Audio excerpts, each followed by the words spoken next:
নমস্কাৰ মোকং কৰুতি বাসালং পঙ্গুলং ধৃতিগিৰিম ইয়ৎ কৃপা তমহং বন্দে পৰমানন্দ মাধৱ পৰমানন্দ মাধৱ।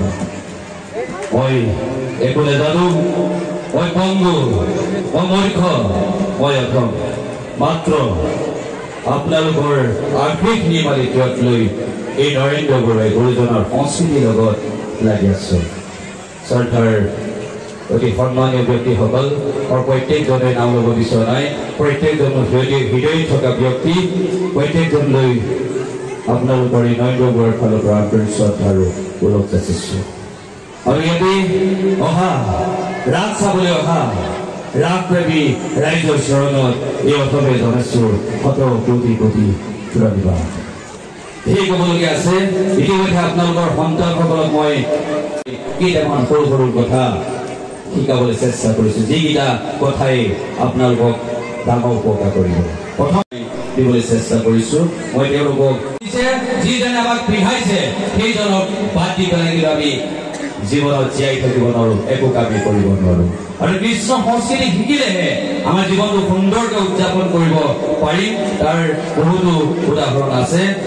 যি কি নহওক আপোনালোকৰ ইয়ালৈ আহি লখিমপুৰৰ পৰা আহি এই যে উপস্থিত হলোহি এইসকল ব্যক্তি আজি বহুকেইটা বছৰ আগতে মই ক'বই লাগিব মই পুলিন ককাইদেৱে ইয়ালৈ আনিলে। আজি ইয়াতে ভাবি খাতিলে গুৰুজনাৰ সংস্কৃতিবোৰ আগৰ পৰা চলি আছিলে, কিন্তু সত্ৰীয়া আৰ্হি অকমান কৰিবলৈ আমাকে সুবিধা দিলে আমি চেষ্টা কৰি আছো।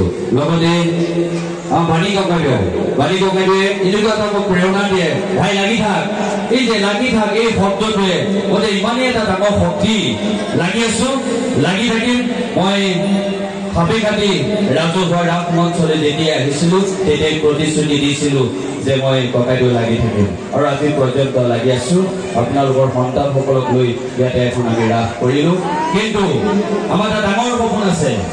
আমি যে এই যে ৰাস যে ঘূৰি ফুৰিছো, ভাবি খাতি ৰাজহুৱা ৰাস যে আমি অঞ্চলে অঞ্চলে ঘূৰি ফুৰিছো, প্ৰথম কথাটো হৈছে গুৰুজনাৰ যি কৃষ্ণ সংস্কৃতিৰ ছাত্ৰ ছাত্ৰীসকলক বিলোৱা, আৰু দ্বিতীয়তে আমাৰ যে একতা এনাজৰী আমি সামু খাই থকাৰ যিটো প্ৰচেষ্টা, আৰু লগতে আমাৰ এটা ডাঙৰ সপোন আমাৰ ককাইদেৱে কৈছে আমি ইয়াতে 1600 কৃষ্ণলৈ আগন্তুক দিনত আমি অহা বছৰ আমি এটা সপোন দেখিছো।